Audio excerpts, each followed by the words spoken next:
প্রিয় দর্শক, প্রীতি নিন, শুভেচ্ছা নিন। আজকে আমরা যৌথভাবে কথা বলবো। আজকে আমি কথা বলবো না, মূলত আমি কথা শুনবো আপনাদের সঙ্গে। এই মুহূর্তে আমাদের এই কথা বলবার জন্য উপস্থিত আছেন মনোজ দাস বলছি। হেডলাইনে পাগলা কুকুর কথাটি দেব কিনা এই নিয়ে অনেক ভেবেছি।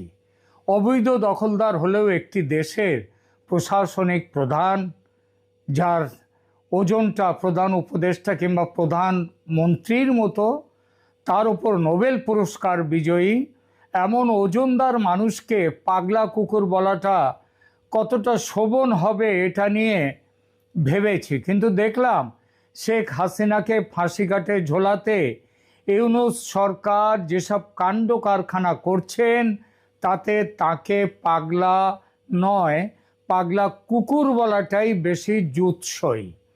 আন্তর্জাতিক অপরাধ ট্রাইব্যুনাল যেভাবে গঠন হয়েছে, যেভাবে আইনের গুষ্টি চটকে বিচারের রায় নেওয়া হয়েছে, সেসব দেখে সারা পৃথিবী ছিছি করছে।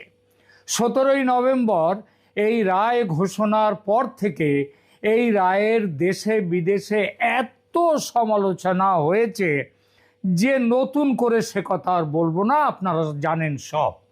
তাতেও জ্ঞান হয়নি ইউনূস সরকারের।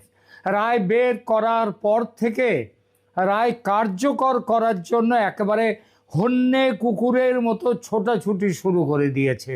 17ই নভেম্বর রায় বেরোবার পরদিন 18 তারিখে পররাষ্ট্র উপদেষ্টা তৌহিদ হোসেন হাসিনাকে ফেরত চেয়ে চিঠি দিলেন ভারত সরকারকে।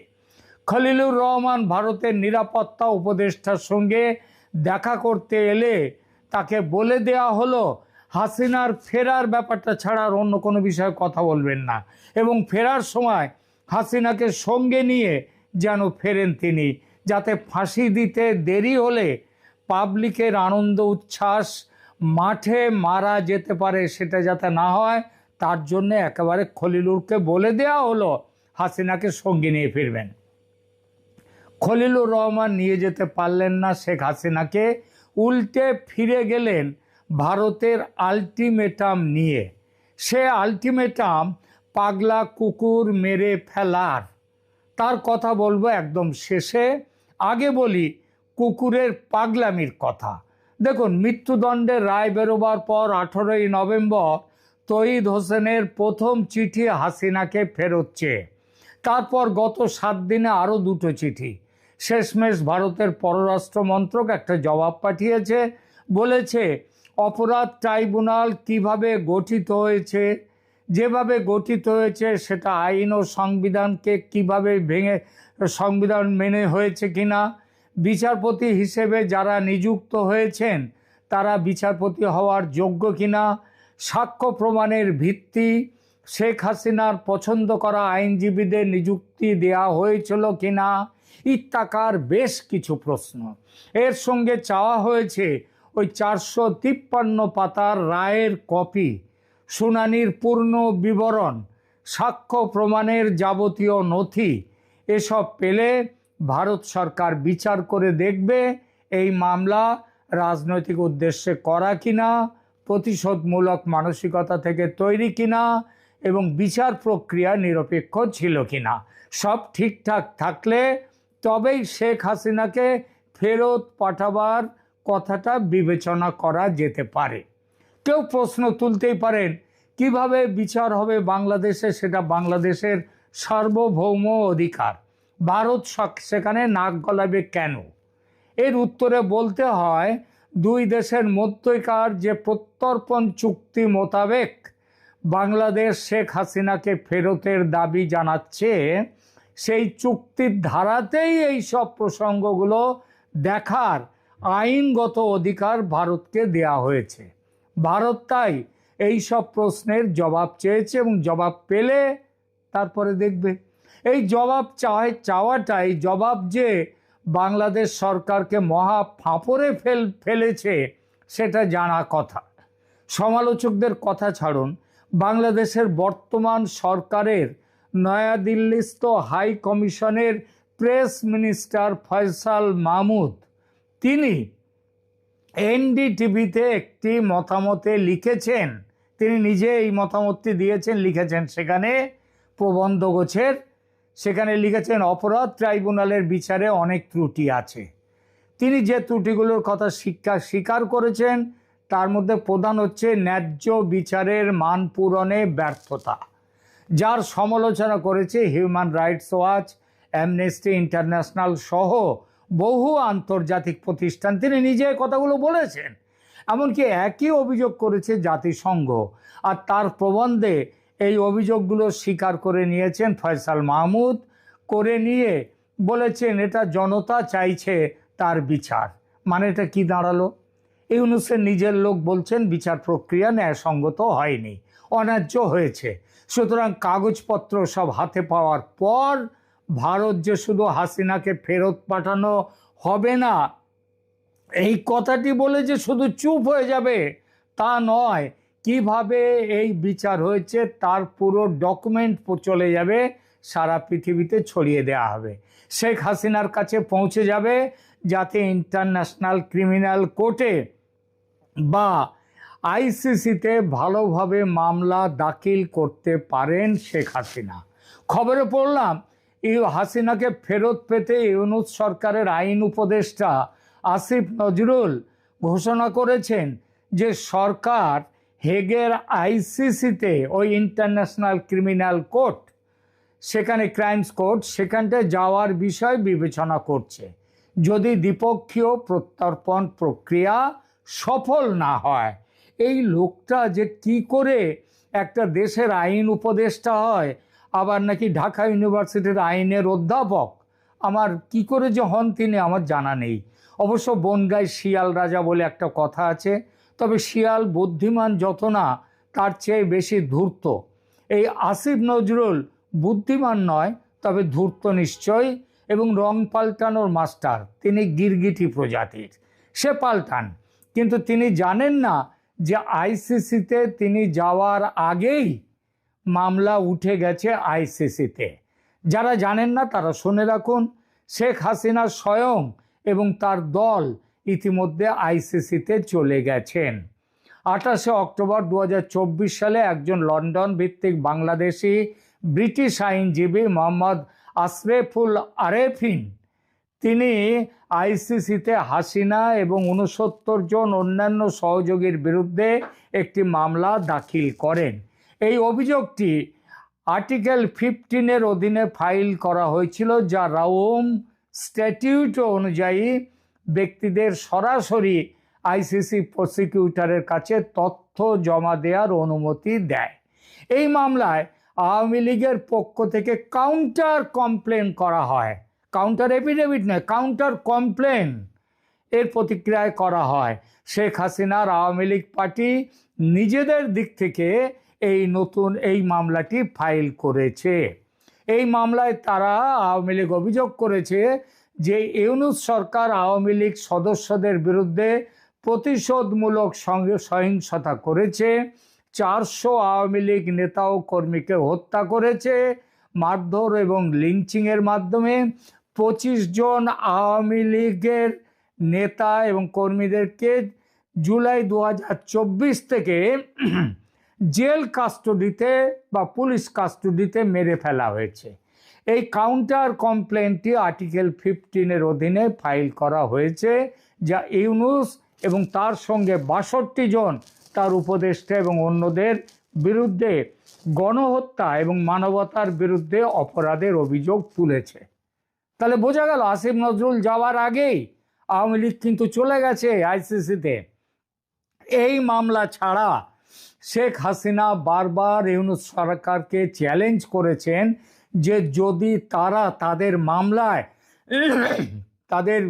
তাদের অভিযোগে আত্মবিশ্বাসী হন তবে সেটি আইসিসিতে নিয়ে যান।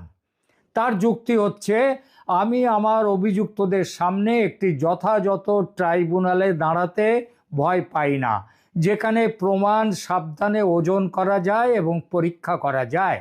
এই কারণেই আমি বারবার ইউনূস সরকারকে এই অভিযোগটি হেগে ইন্টারন্যাশনাল ক্রিমিনাল কোর্ট বা আইসিসিতে নিয়ে যাওয়ার চ্যালেঞ্জ দিয়েছি।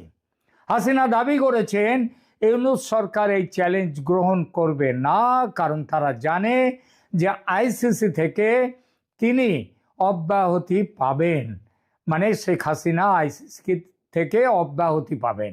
সরকার আরও ভয় পায় যে আইসিসি ইউনূসের সরকারের নিজেদের মানবাধিকার লঙ্ঘন রেকর্ডটাও পরীক্ষা করবে। সরি, এরপরেও কি আসিফ নজরুল আর ওই হেগের আইসিসিতে যাওয়ার কথা বলবেন? বলা উচিত নয়, তবে পাবলিককে গরম রাখতে বলতেই পারেন। এরই মধ্যে খবর এসেছে প্রায় 600 কোটি টাকা খরচ করে ইউনূস সরকার লন্ডনের দুজন ব্যারিস্টারকে নিয়োগ করেছে, যাতে ভারত শেখ হাসিনাকে ফেরত দিতে বাধ্য হয় তার আইনি লড়াইয়ের জন্যে। এই দুজনের নাম হচ্ছে ব্যারিস্টার টবি ক্যাডম্যান ও ব্যারিস্টার মোহাম্মদ সাইফ উদ্দিন খালেদ। এছাড়া আছেন আফজাল সামি সায়েদ আলী। নভেম্বর 19, 2025-এ এই ব্রিটিশ আইনজীবীরা ব্যারিস্টাররা ঢাকায় এসেছেন শেখ হাসিনার প্রত্যর্পণ মামলায় আন্তর্জাতিক অভিজ্ঞতা প্রদান করতে। 19 এপ্রিলে নভেম্বরের পর 7 দিন হয়ে গেল, 8ম দিন আজ, এবং তাতেও দেখা যাচ্ছে কি যে হয়েছে, কি তারা করেছেন সেটা বোঝা যাচ্ছে না। কিন্তু না বোঝা যাক, এখন প্রশ্ন হচ্ছে এই যে প্রত্যর্পণ মামলা হবে, যে মামলার জন্য ওই দুজন ব্যারিস্টার এসেছেন, এটা নিশ্চয় হয় ভারতের বিরুদ্ধে, কিংবা সেটা কোন দেশের আদালতে হবে? নিশ্চয়ই বাংলাদেশের আদালতে নয়। বাংলাদেশের আদালতে হলে ভারত তো যাবেই না। সুতরাং ভারতের আদালতে মামলা করতে হবে, কিংবা হেগের আন্তর্জাতিক আদালতে। কতদিনে বেরোবে সেই আদালতের রায়? ততদিনে ইউনূস, আসিফ নজরুলদের সরকার কি মরে ভূত হয়ে যাবে না? আর এই ব্যাপারে আইনি সহায়তা দিতে রাজকোষ থেকে যে 600 কোটি টাকা খসবে, তার মধ্যে ইউনূস আসিফদের দালালির ভাগটা কত? এপিসোড বড় হয়ে যাচ্ছে, এবার শেষের কথায় আসি। পাগলা কুকুর বড় জ্বালাতন করছে। একে তো হাসিনার মামলা, হাসিনাকে ফেরত দেয়া নিয়ে, তার উপর সেই জঙ্গিদের স্বর্গরাজ্য করে তুলেছে, তারা সব ভয় দেখাচ্ছে। ওই সরকারের নানান লোক তারা ভারতের নানান অংশকে নিজেদের ম্যাপে দেখাচ্ছে, তারা সেখান থেকে জঙ্গিদেরকে ভারতে পাঠাবার ষড়যন্ত্র করছে আইএসআই এর মাধ্যমে। সুতরাং পাগলা কুকুর বড় জ্বালাতন করছে। কাকে কখন কোথায় কামড়াবে বিশ্বাস নেই। তাই কুকুর পাগলা হলে যা করা হয় সাধারণ ক্ষেত্রে, তাই করতে মন ঠিক করে ফেলেছে এবার ভারত। সেটা কি? সেটা হলো কুকুরকে মেরে ফেলা। এরই আলটিমেটাম নিয়ে গেছেন বাংলাদেশের জাতীয় নিরাপত্তা উপদেষ্টা খলিলুর রহমান মহাশয় আমাদের অজিত ডোভালের কাছ থেকে। ভারতের সহ্যের সীমা পেরিয়ে গেছে, গত 1.5 বছরে পেরিয়ে গেছে। যে কোনো মুহূর্তে সামরিক অভিযান এবার হবে বাংলাদেশে, এই বার্তাটি পৌঁছে গেছে মিয়া ইউনূসের কাছে। সেখান থেকে পৌঁছে গেছে সেনাপ্রধান জেনারেল ওয়াকারুজ্জামানের কাছে, যিনি বর্তমানে আবার ইউনূসের অন্যতম দক্ষিণ কিংবা বাম হস্ত হয়ে গেছেন। এবং তার প্রেক্ষিতে কিন্তু পাগলেও তো নিজের ভালো বোঝে। সুতরাং ওয়াকার বুঝে গেছেন জল কোন দিকে গড়াচ্ছে, এবং জল যেদিকে গড়াচ্ছে সেটার দিকে তাকেও যেতে হবে। সুতরাং তার প্রেক্ষিতে 2 দিন আগে ওয়াকার সাহেব ঢাকার সেনানিবাসে জেনারেলদের সঙ্গে একটি গোপন মিটিং করেছেন বলে বিভিন্ন সূত্র থেকে খবর পাওয়া যাচ্ছে। সেখানে আলোচনা হয়েছে আগামী 15 দিনের মধ্যে নাকি বাংলাদেশ আক্রমণ করবে ভারত। এই আক্রমণে কি করবে ভারত সেটাও আলোচনা হয়েছে। রংপুর ও চট্টগ্রাম ডিভিশনকে কেটে দেবে বাংলাদেশের ম্যাপ থেকে। বাংলাদেশ তো 7 সিস্টার্সকে কেটে ভারতের 7টা রাজ্যকে দখল করতে চাইছিল। তো এবার ভারত নাকি ঠিক করছে রংপুর ও চট্টগ্রাম ডিভিশনকে কেটে দেবে বাংলাদেশের ম্যাপ থেকে, জুড়ে নেবে ভারতের সঙ্গে। ভারত এরকম কোনো কথা বলেনি, তবে বাংলাদেশের জেনারেলদের ভয় এটা। এই পরিস্থিতিতে কি করতে পারে বাংলাদেশ সেনা? এটা অবশ্য ফিস কানে কানে কথা। সেটা হলো ইউনূসকে গদি থেকে হটিয়ে তাকে নাকি খাঁচায় বন্দি করা হবে, মানে জেলখানার খাঁচা। উপদেষ্টাদের সঙ্গে তাকে জেলখানায় পাঠানো হবে এবং তারপরে নাকি শেখ হাসিনাকে সাদরে দেশে ফিরিয়ে নিয়ে যাওয়ার কথা। তিনি ক্ষমতায় বসবেন আবার এবং নির্বাচন হবে তার নেতৃত্বে। এই কথাগুলো গত বেশ কিছুদিন আগেও আমি আমার একাধিক ভিডিওতে বলেছি। যদিও পাকা সিদ্ধান্ত হয়নি এখনো, তবে এটা ছাড়া বাংলাদেশকে অখণ্ড রাখার আর কোনো পথ নেই। বাংলাদেশকে অখণ্ড রাখতে পারে একমাত্র শেখ হাসিনা। এসব যে কথার কথা নয়, তার প্রমাণ মিলতে খুব বেশি দেরি করতে হবে না। মাত্র কয়েকটা দিন অপেক্ষা করুন, নির্বাচনের তফসিল ঘোষণা হোক, দেখা যাক আওয়ামী লীগ সম্পর্কে কী সিদ্ধান্ত হয়েছে, তারপর দেখা যাবে নাটকের বাকি অংশ। ধন্যবাদ।